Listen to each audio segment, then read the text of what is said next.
Hey everybody, customer service here. I hope you had a pleasant entry into September 2025. And today's question, which is the title of this video, would be, should you charge people for answering your simple questions? And this is an interesting topic, actually. It is based on a story which I had for you about a conversation with a person that I had very recently. And I want to present you with that story, and I want to share with you why I decided to charge some of the people money for simply asking very generic and very normal questions, which nobody should charge nobody, but I'll elaborate on that further. And if you stick to the end of this video, I will actually show you the 3 indicators that show that people do not mean serious business. They don't know what to do with your resources either, or they may run with your resources and take all of the credit without even paying you something or anything in return.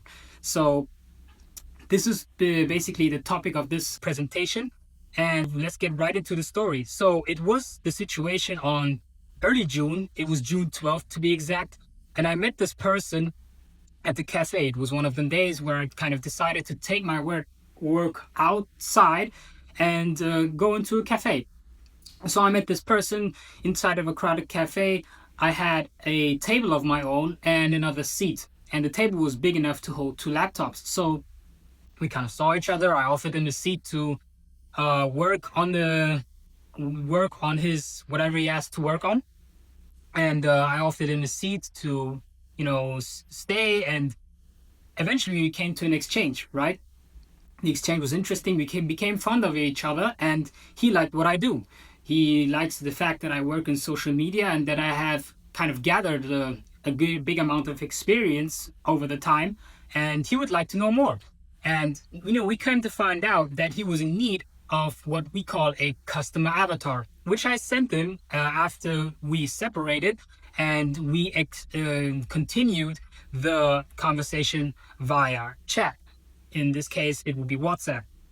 So I sent him that customer avatar, which both of us kind of agreed upon that he was in need of, and he took that one, and he wanted also me to review. At this case, afterwards, he asked me to review one of his articles, which I gave a very generic review because I do not have the time actually to kind of thoroughly study his niche and what he does, and it will take a lot of time, obviously. So I rather stuck with giving him a rather generic review.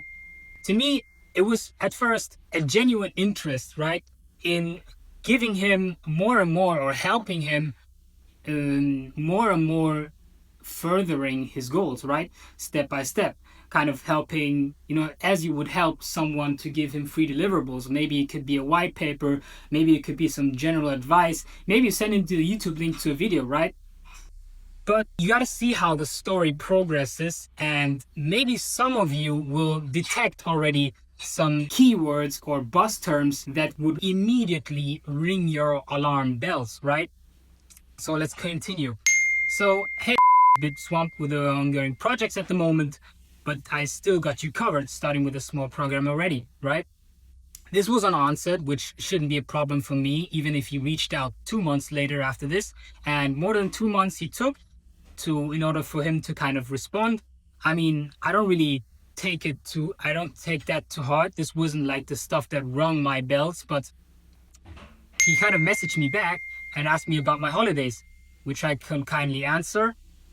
So I just kind of follow up this exchange via WhatsApp, and afterwards I wanted him to tell me what's on his mind, right? Maybe there has been some developments of some sorts. Maybe he asked me for another question, maybe a small deliverable that I could give him, which wouldn't be a problem for me, right? But you gotta now peep this one. And this is very, very important for kind of detecting or separating from a genuine businessman to kind of rather a phony actor. There's no better way to label this for me, to label this as like a phony founder. But let's continue. There have been some recent developments in our startup journey. We would like to start with getting to know our customer, create some teasers, building community, etc. And I want to pick your brain on some things, right? Now, why was that actually a problem for me? I will talk about the keywords later on after I kind of finish this story. But it rubbed me the wrong way in an effect that it told me, okay, he just wants to pick my brain. And I kind of gave him already that deliverable, which he kind of needed to elaborate, right? He did not seem to offer anything in return. And I already gave him like a deliverable. To me, in this case, there was something in me that told me, okay, you have to put this around the system. And this is a vital thing for everyone that runs a business, be it freelancer or agency or whatever. You kind of, for these people, you need to kind of get them as some type of system. You need to have them as leads or whatever, and you need to disqualify them as fast as you can. You will see now what my disqualifying message actually is, and it's actually a very, very effective one. Let's continue through this chat. At first, I kind of expressed my interest in, wanting to hear more of him.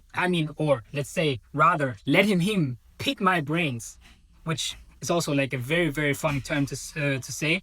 Offered him up to talk afterwards, but this is now here, the disqualifying message, right? Hello, appreciate you reaching out. I meant to call you tomorrow, but I realized that tomorrow is my only free time for a brief exchange in the coming 2 weeks. That'd be this afternoon. The next day afternoon. You may want to assume more seasoned advice, so this time I need some reimbursement. Sent just $15 via PayPal, friends and families.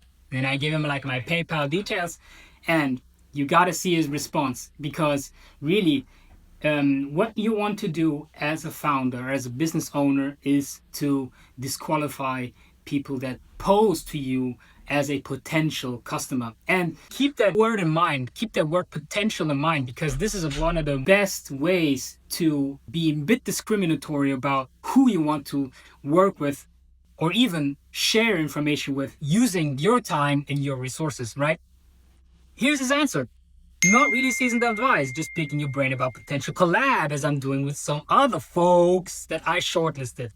Only they don't charge me for that. Good luck and Godspeed, my friend. Right? So obviously he did not like what I wrote. There's a certain language that you have to have as a business person for me to kind of give you that time, give you these resources, right? Or talking about a potential collab. This is really indicative of someone that did not really spend amounts of money actually to further his business, and it requires some invest no matter what anybody tells you. And I didn't really have much to say besides you two, because there's not much time to be spent for some people like this that do not have really serious business in mind. So with having shared all that, what are like the 3 biggest indicators that people do not mean real business? People are really, really phony actors. I have talked, again, with thousands of business owners, small agencies, from small startups to bigger corporations, right? And there are so many outcomes that I have witnessed depending on how I answered these questions or how I conducted the rest of that exchange, be it written, be it via telephone, or be it just face to face, right? So, and what I can tell you based on my experience that I have now is, number 1, the people have already received your quote unquote free trial, right? You have already gave them something for free. You have already shared with them some information they deem as vital, right?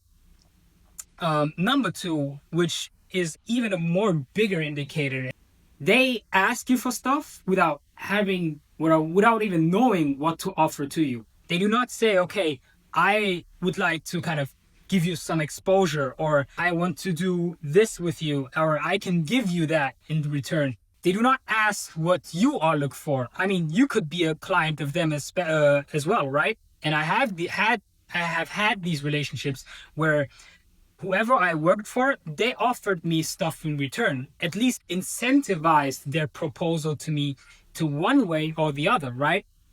So he didn't do that, and those people, those phony actors, won't do that either. So they don't give you anything, they don't offer you anything in return.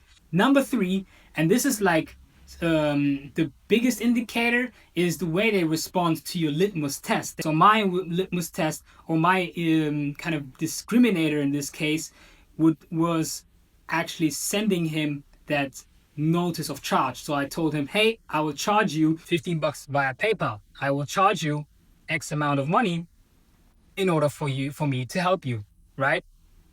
And this is very, very important because you will get various answers. You will get people that are ready to invest, that are ready to learn, and that are ready to kind of reimburse you for the time and resource you spent by helping and doing so, going further back actually with helping them. These are actually the three main indicators.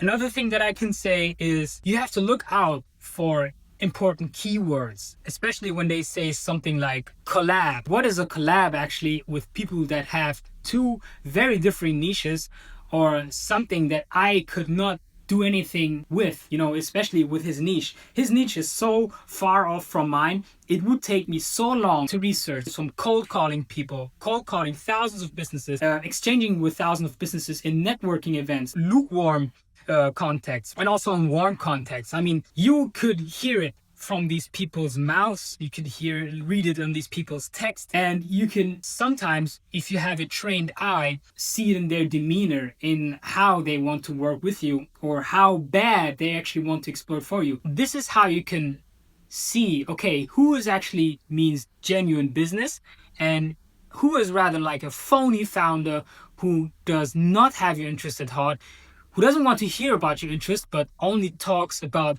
whatever potential collab or potential this, potential that they want to have. Ain't no collab in this case. What experience did you have in these types of business conversations? Did you have similar experiences? Would you approach it differently? Like, what would your approach be if you had this person actually talking to you and him reaching out, wanted to pick your brain? How would you go about that situation? I would love to hear your comments, your opinion about this in the comment section. I hope to speak to you very, very soon. And before I end this video, I actually have a business of my own to propose very, very soon. It is aimed for the fashion industry.